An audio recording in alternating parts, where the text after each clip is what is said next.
Donc de grandir. De grandir, donc, de grow, hein, si on devait traduire le mot. Ok, étonnant, quelle surprise. Et en somme, il n'y a pas de grow sans goal. Parce que si on fait un grow sans goal, ça fait row. C'est intéressant, ça veut dire que sans objectif, on va ramer, si on fait la traduction. Et donc, ce goal, on va lui demander un certain nombre de critères.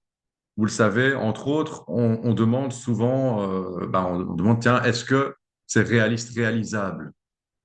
Vous avez, pourquoi est-ce qu'on demande à nos coachés d'avoir des objectifs réalisables?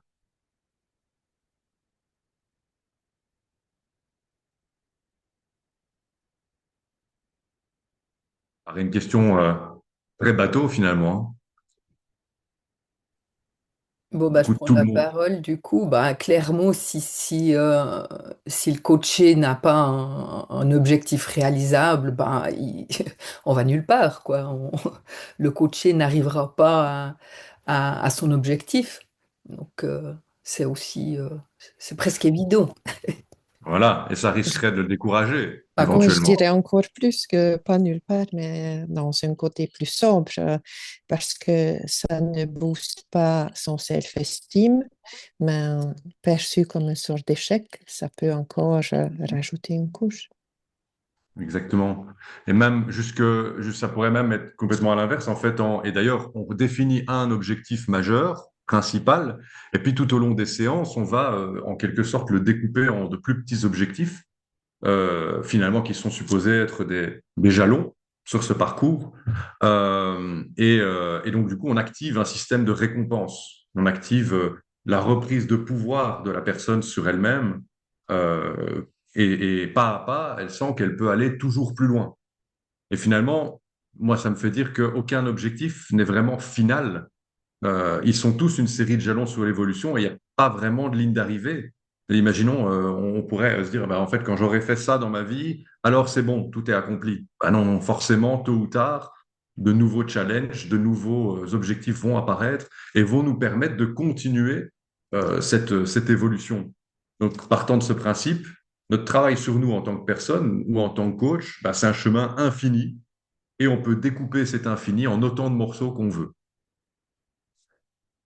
Si jamais, dans mes réflexions, vous avez l'impression que j'ai l'air un peu fou ou n'importe, vous n'hésitez pas. Mais j'espère que ce que je raconte fait sens à vos yeux. Et donc, un autre critère qui nous est demandé de respecter quand on demande à... Mais non, en fait, j'ai envie de vous poser la question maintenant. Je m'oublie, mais du coup, les objectifs que vous fixez à vous-même, est-ce qu'ils sont réalistes? Et à ce titre, on a préparé avec Morgane un petit sondage. Euh, Est-ce que les objectifs que vous fixez à vous-même sont réalistes?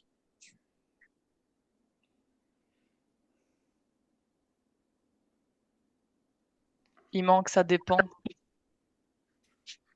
Le dernier, c'est un peu ça dépend. Je l'ai écrit de manière humoristique. Mais si tu veux absolument écrire que ça dépend, Non, tu mais c'est peux parce que choisir le parfois, troisième. oui, ils sont parfaitement réalistes et parfois non, mais il y en a qui sont atteints et d'autres pas, tu vois.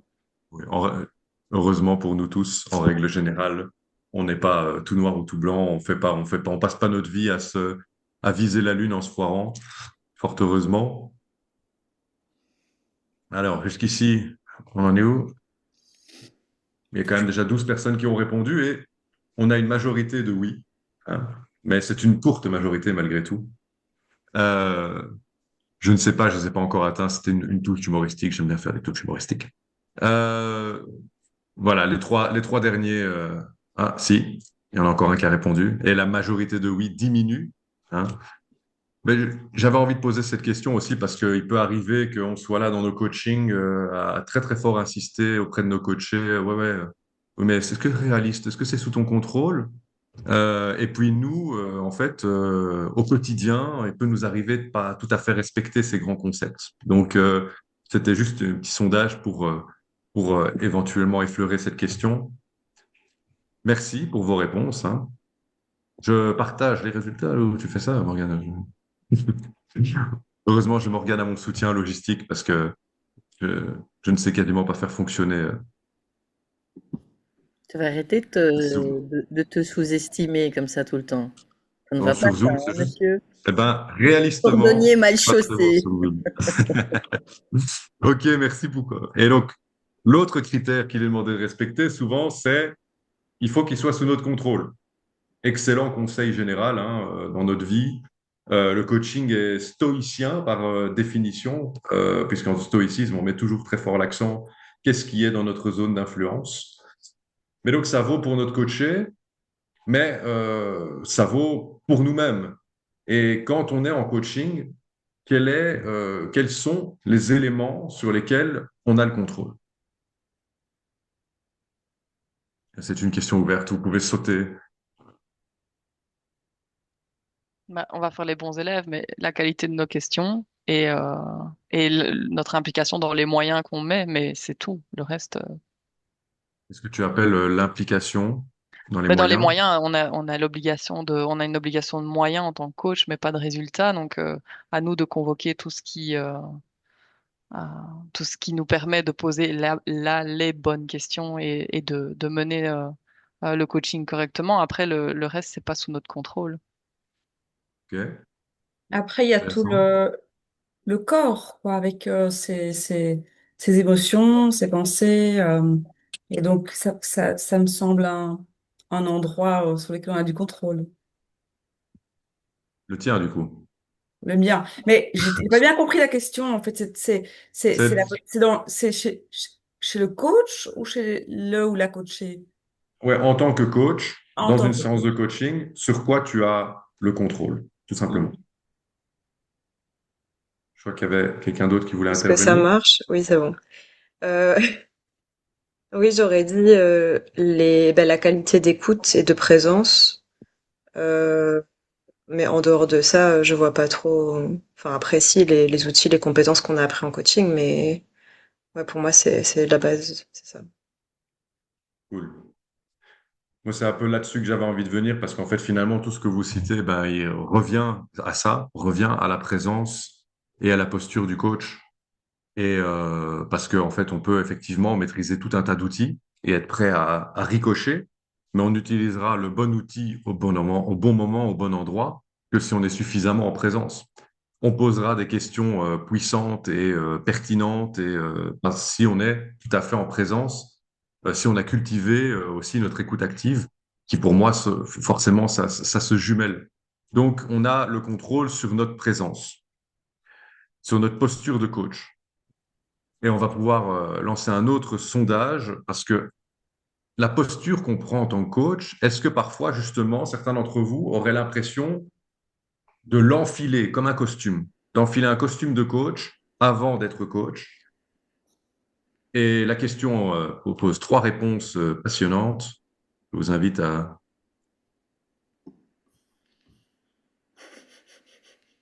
Si quelqu'un veut une précision, n'hésitez pas à intervenir. Hein.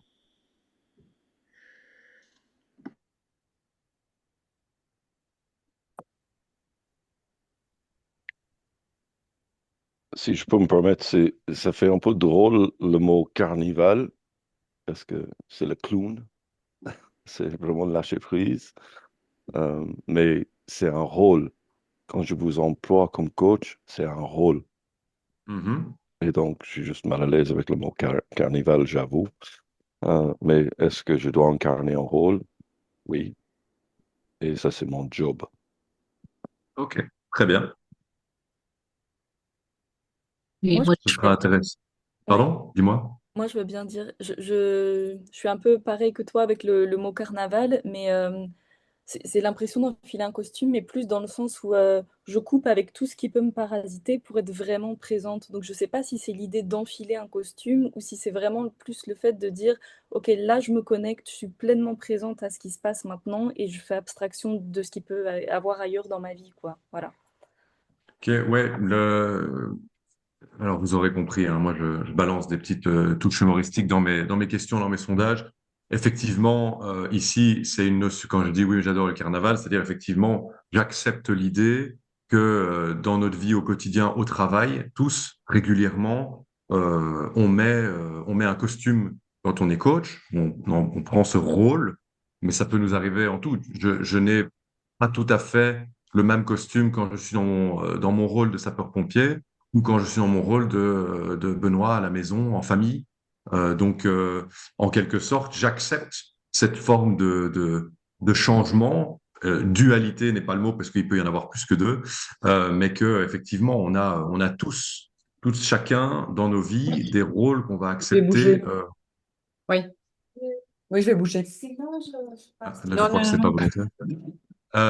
Donc, c'était un peu pour mettre l'accent là-dessus. Mais bon, parfois, ce qui peut aussi arriver, c'est qu'en fait, la vie du quotidien ou un stress quelconque vient tout à coup créer vraiment quelque chose de plus embêtant que ça. C'est-à-dire que vraiment, là, j'ai un coaching à faire et je dois vraiment rentrer dans cette posture. Et est-ce que j'y arrive?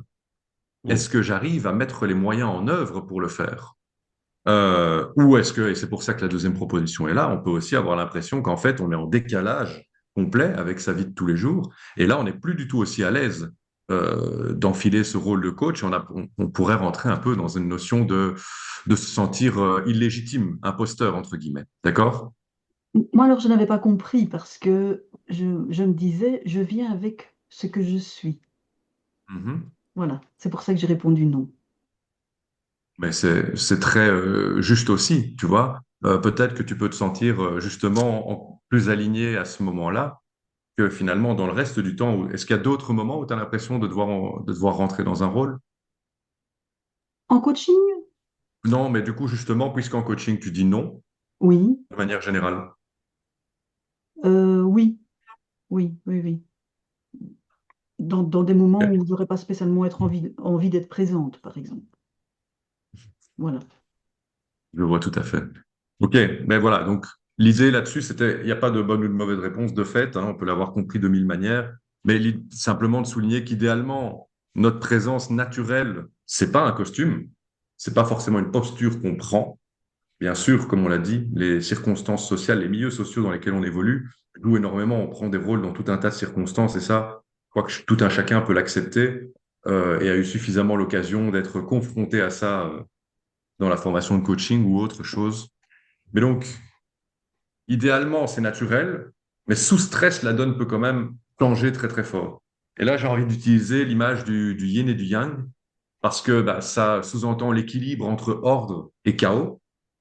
Et comment est-ce on entretient, on cultive l'ordre pour être toujours prêt quand le chaos vient s'immiscer. Donc, j'entends par là, voilà, on a travaillé sur son équilibre, sur sa stabilité émotionnelle. Ça, c'est finalement l'ordre. On a travaillé sur soi. D'ailleurs, c'est un prérequis hein, chez ICF et les différentes écoles de coaching le gèrent différemment, mais que d'avoir un travail sur soi. Moi, personnellement, j'aime beaucoup l'approche Coaching Ways de fait, mais plus on aura développé cette stabilité émotionnelle, plus on aura travaillé sur soi, plus on en aura découvert sur soi-même, plus on sera à même de réagir constructivement et de manière posée face à l'imprévu, le stress et finalement le chaos, qui peut arriver de mille manières. Hein. Mais là, ça peut exacerber ce truc de j'enfile un costume, parce qu'en fait, dans ma vie à côté, c'est le bordel. Pardonnez-moi l'expression. Et du coup, je suis coach, mais moi, ça m'est déjà arrivé de me dire, purée, dans mon rôle de coach, je suis hyper centré, euh, bien-être de l'autre, écoute active, super constructif, posé. Et puis dans ma vie de tous les jours, j'ai l'impression que je suis pas aussi bon, je suis pas aussi présent pour moi-même et mes proches. Est-ce que ça parle à quelqu'un, là, ce que je dis? Je peux juste faire écho que ça résonne très fort. Voilà. Moi, je suis un coach interne et ce matin, j'ai quand même, à un moment donné, pris une posture de quelqu'un de fâché. Et voilà. C'est-à-dire qu'il y a eu le questionnement. On ne me demandait pas d'être coach dans cet environnement-là. Et de suite après, je me dis, oh, quand même, voilà. Ta posture de coach aurait peut-être été plus utile à ce moment-là. Mais donc, oui, ça m'arrive aussi. Elle nous arrive à tous, voilà, je crois que, hein, je crois que c'est important. On sait que les émotions ont leur rôle à jouer là-dedans quand on est sur un pic. Euh, et je pense qu'être pleinement présent, c'est ce qui nous rend capable de pressentir. La présence, pressentir, c'est voir ce qui doit émerger avant que les mots ne puissent l'exprimer. Et ces moments un peu, je vais appeler ça de grâce, où on sait ce dont l'autre a besoin avant que lui-même ne l'ait réalisé presque. Il me semble quand même que c'est des trucs qui arrivent quand nous-mêmes, on est pleinement alignés. Et donc, la question, ce serait maintenant, bon, Benoît, il est en train de nous faire de la philosophie de comptoir, mais l'expression qui résume le mieux tout ça, ce serait de dire, ben, on voit mieux la paille dans l'œil de l'autre que la poutre qu'on a dans le sien. Et donc, je vous propose une deuxième période de réflexion en groupe, de sous-groupe. Et la question, ce serait, quand est-ce que j'ai vraiment pris le temps d'être pleinement en présence à moi? Et éventuellement, qu'est-ce que ça veut dire pour vous être en présence à soi et les moyens que vous mettez en œuvre pour être en présence à vous? Et je vous propose de nouveau une quinzaine de minutes en sous-groupe. La question est dans le chat et Je viens de la remettre. j'ai vu ça. Et je vais relancer les salles. Donc, un quart On d'heure, se c'est dans retrouve les juste mêmes après. sous-groupes.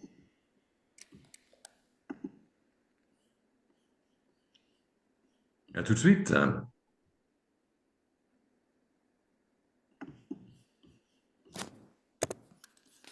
Ah, Christina, attends, je vais t'attribuer. Tu t'es connectée, reconnectée, je pense, hein? Oui, oui, oui, oui. C'est mieux.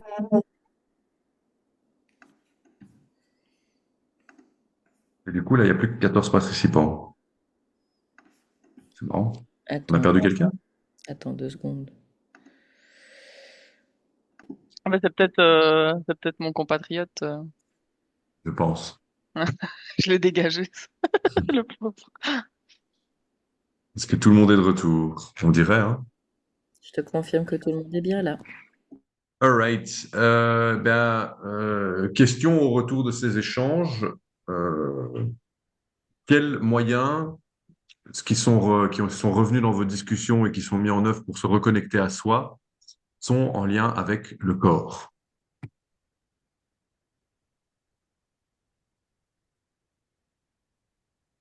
Moi, je veux bien. On a discuté qu'on n'était pas du tout, mon collègue et moi, axés méditation, zen, être seul face à soi-même, que c'était vraiment pas notre cam et que quelque part, on a du mal à... Enfin, il y a un moment de latence où tu te dis, mais merde, pourquoi moi, j'y arrive pas? Et puis après, on s'est rendu compte qu'on met plein d'autres choses en place où on n'est pas seul face à soi-même, mais en fait, on est nourri. Le sport, par exemple, clairement, te met dans cette situation-là et t'es pas en mode je m'écoute, je regarde mon émotion, t'es plutôt dans le dur à essayer de survivre. Mais en fait, ça te met aussi face à toi-même et ça t'emmène plus loin dans tes réflexions et ça, enfin, nous, ça nous nourrissait en tout cas. Ouais, tout à fait. Le sport, qui plus est, je demandais qu'est-ce qui passe par le corps. Je pense que ça rentre bien dans la définition, là, hein. Quelqu'un d'autre? Essayer de réagir si mon micro va bien marcher. Oui. On t'entend. Du coup, c'était intéressant. Nous, donc on était trois et on avait tous les trois des stratégies très très différentes. Donc c'était super enrichissant. On a parlé pas mal des outils, des méthodes comme la méditation, la cohérence cardiaque, donc plein d'outils qui existent et du fait que bah, chaque personne a des outils qui vont lui être adaptés ou moins adaptés en fonction de qui il est, de ce qu'il préfère, de comment il fonctionne. Et en fait, on a parlé du corps, mais plus en termes de sensations, de se reconnecter à ses sensations corporelles, de se reconnecter à sa respiration. Donc au final, c'était plus l'attention au corps que vraiment le mouvement ou la mobilisation du corps comme outil. Donc il y avait ça. Après, se reconnecter au moment présent, lâcher prise sur ce qui se passe autour de nous. On s'est aussi rendu compte que bah, pour certains, c'est plus facile de le faire quand on est seul chez soi, tandis que pour d'autres, peu importe le contexte, c'est moins important. Et on a parlé aussi de stimulation extérieure et du fait que on pouvait utiliser de la musique, par exemple, pour s'isoler et éviter les perturbations extérieures. Donc au final, c'est pas vraiment lié au corps, mais ça reste des sensations, enfin ça reste les sens. Donc du coup, voilà, je voulais le mentionner quand même. Il est 1 heure. Est-ce que tu as mangé? Bah, je pense fait que là, partie des trucs, bah, du coup, pour les deux qui étaient avec moi, c'est ce dont je parlais Ok. pour se reconnecter à soi, d'avoir des déclencheurs externes qui rappellent de sortir de ce qu'on est en train de faire. Mais ça, du coup, ça parle pas du corps, donc je pensais pas le mentionner, mais voilà, il s'est imposé. Donc, C'est intéressant, c'est intéressant. voilà, c'est tout Quelqu'un pour d'autre? nous. la Merci. musique influence le corps, comme on est conçu une grande partie d'eau, donc on peut très bien utiliser ça comme vibration, Mhm. Intéressant. beau tibétain, autre, donc ça aussi c'est une sensation corporelle. Tout à fait. Intéressant.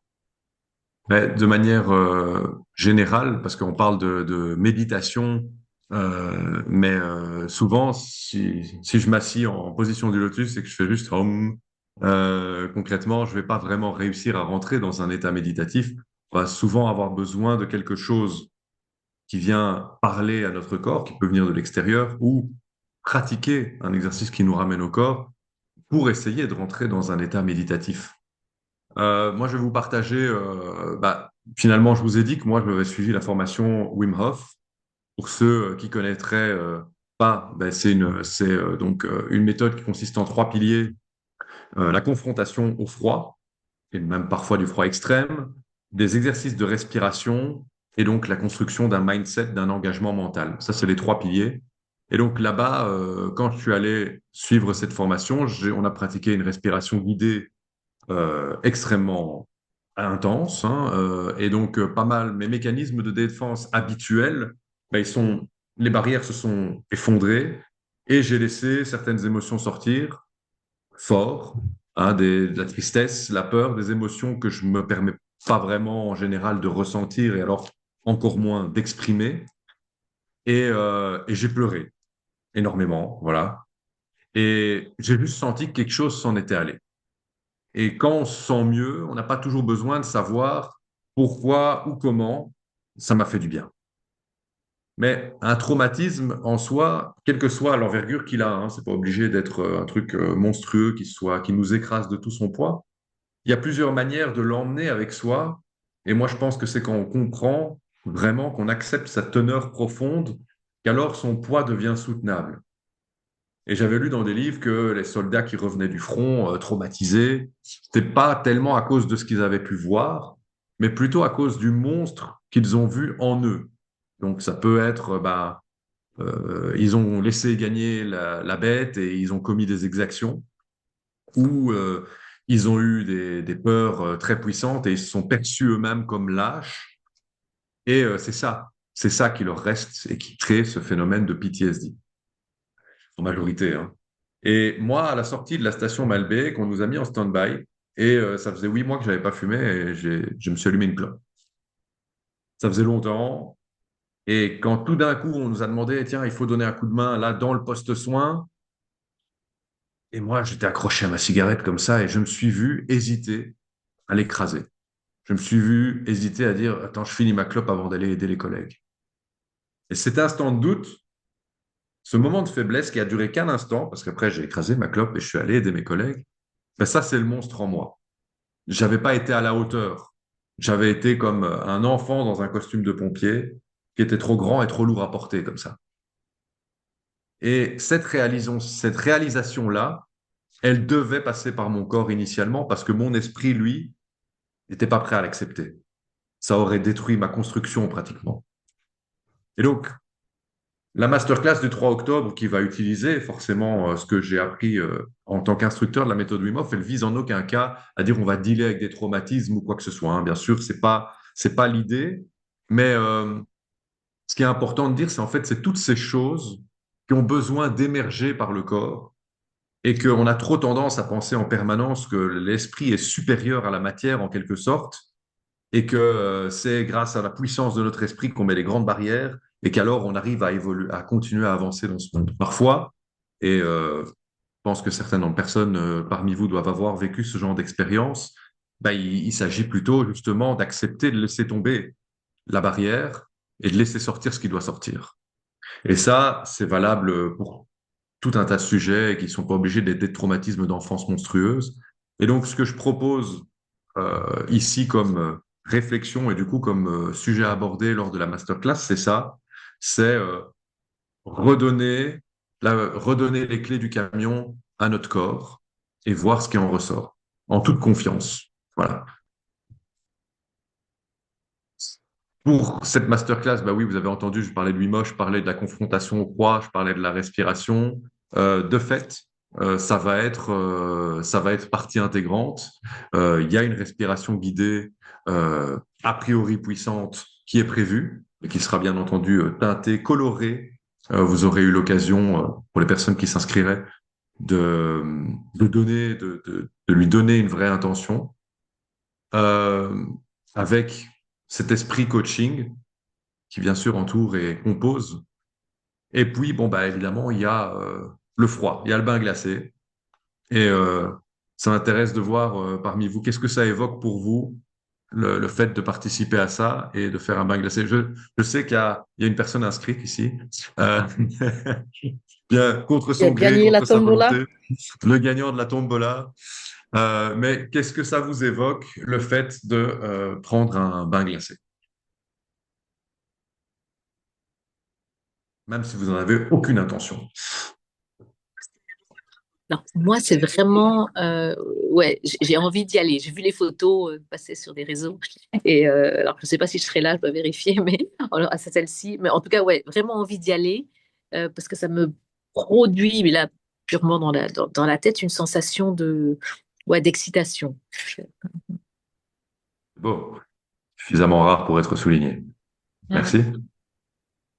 Alors moi, je dirais que c'est plutôt le contraire. Ça me fait paniquer. L'idée de l'eau froide me fait paniquer.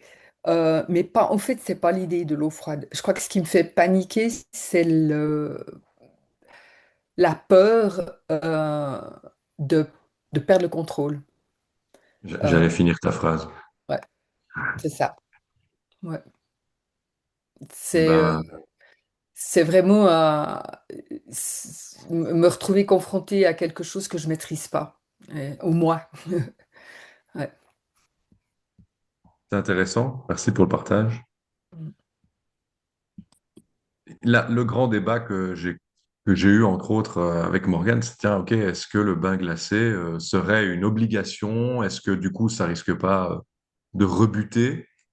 Bah, souvent, les gens qui s'inscrivent pas à mes ateliers, qui sont par ailleurs des ateliers vraiment centrés là-dessus, de la Wim Hof méthode, souvent c'est parce qu'ils ont peur du bain glacé. De fait, on est construit comme ça dans nos sociétés, particulièrement en Europe catho, parce que en Europe protestante, c'est quelque chose qui est beaucoup plus dans les mœurs. Hein. Vous savez, en Scandinavie, en Allemagne, aller dans les thermes à poil et faire un enchaînement de sauna et de bain froid, c'est assez classique.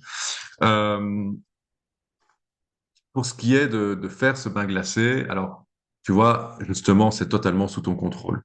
Et, euh, et c'est ça, la grande leçon que le froid a tendance à nous apprendre.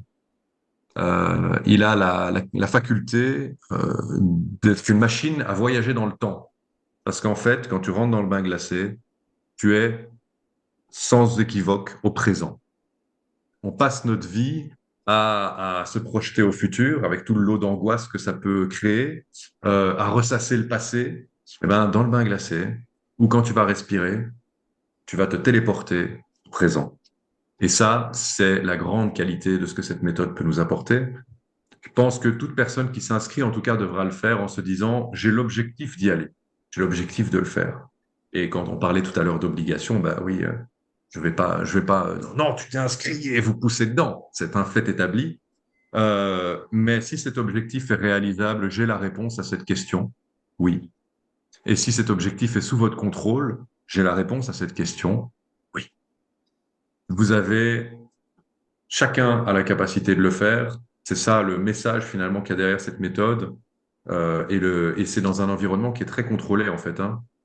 C'est un certain nombre de minutes, puis on en ressort. Notre corps va mettre en route tout un tas de mécanismes qui visent à nous permettre de traverser l'Antarctique, ce qui sent qu'il fait très froid. Sauf qu'en fait, finalement, ça dure quelques minutes. Et il a mis tous ces mécanismes en route. Et on verra tout ce que ça a comme intérêt de venir réveiller ça dans notre corps. Moi, je veux bien faire un partage. Si je peux parler, même si je suis ton support aujourd'hui. Allez, bien sûr. Donc début de l'année, moi j'ai organisé une journée pour nos formateurs en Belgique.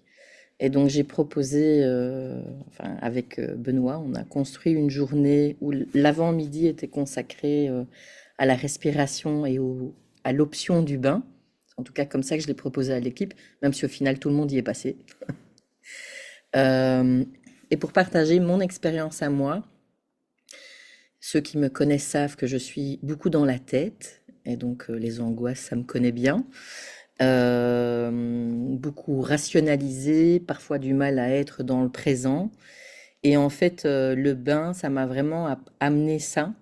Ça a été pour moi très facile d'y rentrer, enfin beaucoup plus facile que ce que je pensais à la base. J'y suis rentrée et je pense à un moment donné, Benoît, il m'a dit, ça fait déjà 3 minutes que tu es dedans, est-ce que tu veux encore rester? Et en fait, j'ai vraiment pas pris conscience. Parfois, je suis occupée à quelque chose et je me dis, j'ai encore autant de temps pour le finir, il faut absolument que je finisse parce que le délai X, Y, Z, j'ai d'autres choses à faire. Et là, pas du tout. Mon cerveau, il était là, pleinement là. Et j'étais 100% en contrôle de mon corps, de mon être, en fait. Et c'est la première fois, je pense, où j'ai été autant en présence à moi-même. Et ça a débloqué énormément de choses par la suite. Bon, ça, c'est mon expérience, hein, ça ne veut pas dire que tout le monde le vit de la même façon. Mais en tout cas, cette notion de contrôle, Christiane, elle me parle beaucoup quand tu partages ça, parce que c'est vrai qu'au début, bah, j'appréhendais un peu, je prenais ça à la rigolade, je disais, bah, je vais motiver toute l'équipe, si toute l'équipe le fait, il faut que je le fasse aussi, il faut que je montre l'exemple, c'est moi la chef maintenant. Mais une fois que j'étais dedans, tout le superflu est parti. J'étais juste en présence à moi et je me suis sentie pleinement en contrôle de l'instant, sans que le contrôle devienne une exigence qu'on se mette. C'était plus ça devenait une ressource. Voilà. J'avais juste envie de partager ça. Si vous avez l'occasion de le faire, c'est vraiment une très, très belle ressource pour soi-même en connexion aux autres. Parce que là aussi, là dans la façon dont c'est mis en place, et c'est un petit peu aussi ce qu'on avait initié. Vous avez peut-être vu passer les photos où Max et Adeline sont dans la même baignoire.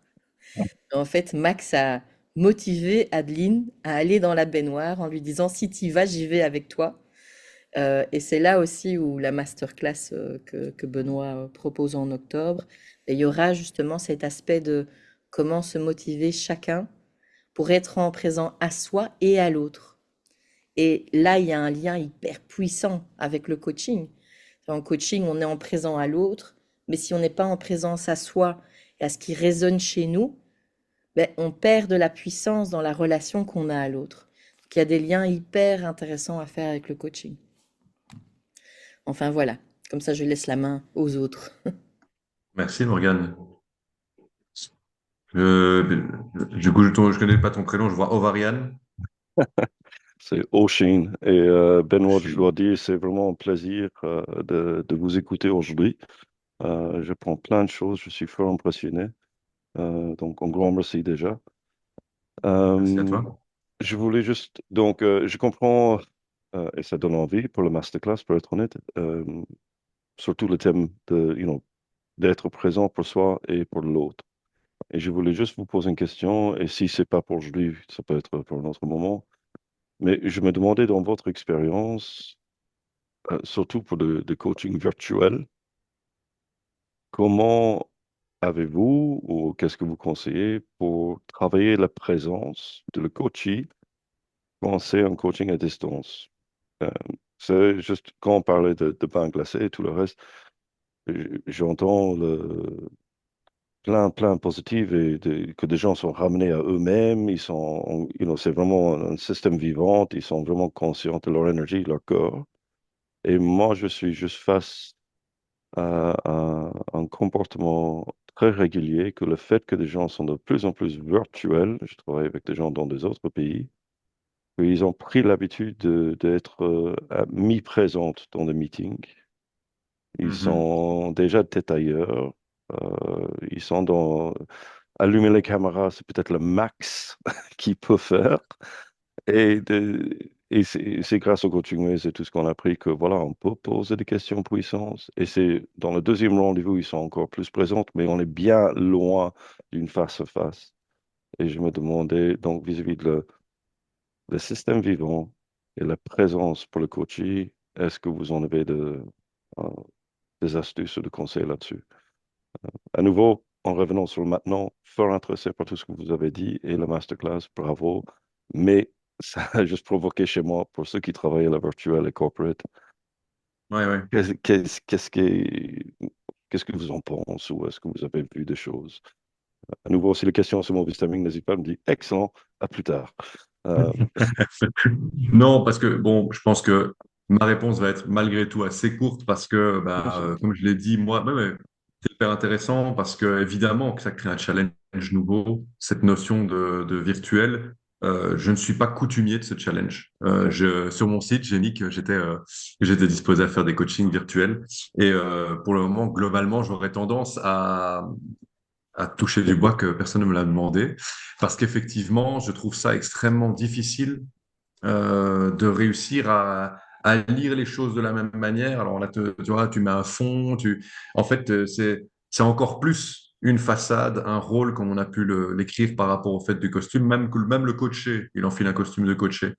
Et donc, moi, je suis très peu coutumier, mais je pense que malgré tout, ce qui reste d'application, c'est qu'en ayant travaillé suffisamment sa présence à soi, alors on sera mieux à même de réussir à amener l'autre Et là, à ouais. se relâcher à un truc, mais je pense que probablement d'autres personnes ont une meilleure expérience que moi de coaching en Ouais. distanciel. Mais voilà, mais je trouve ça très pertinent parce que c'est clair que ça crée un challenge. Moi, personnellement, ça crée une distance.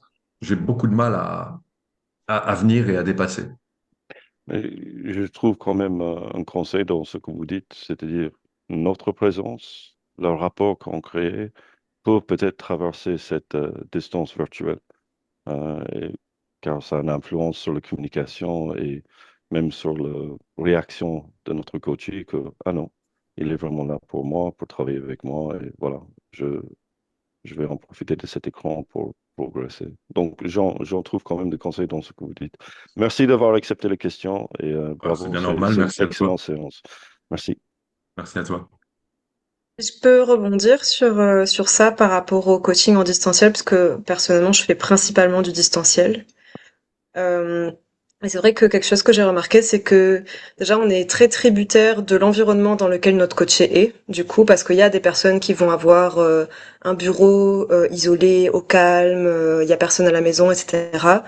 Et du coup, nous, en tant que coach, ça nous facilite beaucoup le travail parce que il va pas y avoir de distraction, il va pas y avoir de perturbations, etc.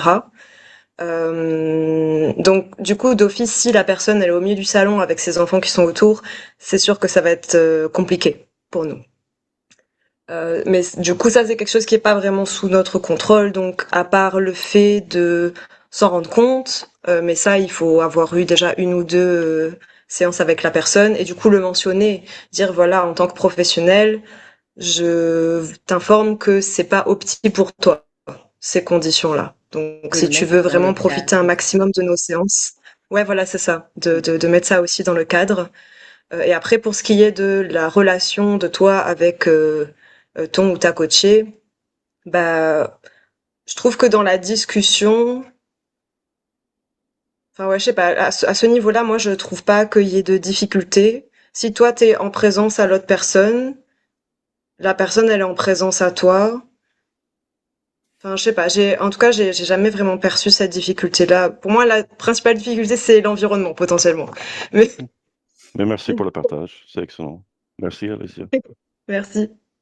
Je veux bien rebondir sur Alexia. Moi, je suis complètement alignée à Alexia. J'ai aussi 80% des coachings et des supervisions que je fais qui sont en distanciel. Mm. Et honnêtement, je remarque pas une grande différence distanciel-présentiel. Mm. Ce qui est important, c'est, comme disait Alexia, l'environnement dans lequel la personne se trouve. Et donc, ça, pour moi, c'est quelque chose qui se met déjà dans le cadre. Quand vous faites une séance préliminaire avec la personne, c'est de préciser, ben voilà, pour ce qui est en distanciel, assurez-vous d'avoir un endroit où vous êtes isolé et où vous pouvez vous exprimer librement. Parce que même s'ils sont avec le casque et que les gens autour d'eux n'entendent pas, ils vont pas forcément s'exprimer aussi librement que s'ils sont dans un endroit à part. Donc il y a cet aspect-là. Et pour ce qui concerne la présence, ben, c'est déjà de bien se connaître aussi. Moi, par exemple, je suis très vite distraite. Donc, quand je suis en distanciel, j'ai mon Zoom avec la tête de mon client et moi, et j'ai une page ouverte pour prendre quelques petites notes. Et en fait, c'est la seule chose qui est ouverte dans mes Mm. applications. Toutes mes applications sont fermées. Mon téléphone, il est en mode avion. Ce qui fait que je suis pleinement connectée avec la personne et que j'ai pas de distraction. Et ça, c'est quelque chose aussi que vous pouvez proposer à votre client, de dire, ben tiens, tout ce qui est mail, etc., je vous propose que pendant l'heure qu'on a ensemble, tout soit coupé parce que c'est un moment pour vous. Et le fait de mettre aussi, de déposer ça, ça permet aussi de mettre la personne dans une situation où ben, elle se met pleinement en présence à elle et à vous. Mm. C'est vous aussi qui créez un petit peu la bulle de confiance et de partage. Et dans la présence, mais c'est l'expérience qui va jouer aussi, hein. Mais pour moi, honnêtement, enfin, si j'ai le choix entre du présentiel et du distanciel, aujourd'hui, je prends que du distanciel. Je vais chez le client que si c'est explicitement sa demande. Parce que pour moi, on entend déjà énormément dans qu'est-ce que la personne partage, les changements d'énergie, les émotions. Tout ça se perçoit très bien à l'écran. Oui, ben, je vous remercie. C'est juste, récemment, il y avait un ou deux occasions où j'ai remarqué la culture d'entreprise dans laquelle je coachais demandait beaucoup de multitasking et donc ils n'étaient pas vraiment présents. Et donc voilà, le chat et le Teams des collègues et tout ça intervenaient des fois et voilà. C'est, c'est juste quelque chose, je me disais, oh, je pouvais mieux. Donc voilà. Merci. Moi, je voulais juste rebondir là-dessus, mais dans un milieu différent. Euh, pour moi, j'ai coaché des jeunes et en fait, ils apprécient énormément le coaching à distance. Mm, Bon, c'est aussi hein, une génération, ils ont l'habitude d'être c'est derrière vrai. les écrans, mais quelque part aussi, ça leur donne, ils sont souvent très timides. Et de venir chez le coach, ça peut être une barrière, ça peut être problématique pour certains. Euh, OK. par contre, le fait, voilà, de pouvoir être derrière un écran, quelque part, entre guillemets, ça les protège un peu, hein. Il y a cette distance. Alors, oui, on parle d'être présent, mais quelquefois, d'avoir cet écran entre deux permet à certains qui sont particulièrement euh, timides, émotifs, sensibles, ça leur permet en fait de s'exprimer, euh, je pense, de manière encore plus personnelle euh, et de s'ouvrir plutôt que Excellent. de venir sur place. Oui, clairement, l'environnement correspond à leurs Mm. besoins. Excellent partage, Mm. Christiane. Merci beaucoup. Ça m'ouvre la vue. Merci beaucoup. Merci, merci. À tous, hein, t'as vu, t'en as créé de la réflexion avec tes questions. Merci. Quelqu'un d'autre voulait encore intervenir avant qu'on clôture gentiment pour respecter le timing? C'est juste, je pense, ça nous renvoie aux permissions aussi, si on parle des circonstances qui ne sont pas 100% adaptées, ce que tu dis. Euh, Parce que peut-être dans une entreprise, il y a des niveaux de priorité et si je fais mon core task, c'est mon devoir et tout ce qui est well-being, etc., on affiche sur notre site, mais on ne s'y adhère pas à 100%. Et j'ai appris que, mine de rien, d'avoir mon portable sur le bureau, même si c'est tourné en face et je ne vois pas les messages, ça consomme un pourcentage élevé de capacité de cerveau. Et waouh! Donc, il y a des éléments à permettre à mettre en œuvre de deux côtés. C'est comme si c'était dans un bureau et à chaque 5 minutes, quelqu'un frappe et dit « Ah, je voudrais juste demander ça ». C'est la même chose en online avec les applications et tout. Donc, ça confirme ce que Morgane, tu as dit. Je ferme tout, je suis ici pendant ce temps. Ça rejoint finalement ce qu'on parlait de comment est-ce qu'on se reconnecte à soi et on parlait de s'isoler du monde extérieur en se mettant de la musique, en ayant vraiment ce moment pour soi-même, peut-être aller marcher dans les bois là où on est sûr de croiser personne. Et en fait, au final, c'est ça se reconnecter à soi et ce rituel qu'on peut mettre en route en coaching, qu'il soit distanciel ou présentiel, de dire, OK, ça y est, dans ce lieu, je ne suis rien d'autre.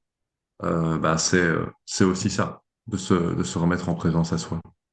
Donc, soulignons cette nouvelle vague de walking coaching aussi, Tout à qui est fait. non seulement au bureau ou online.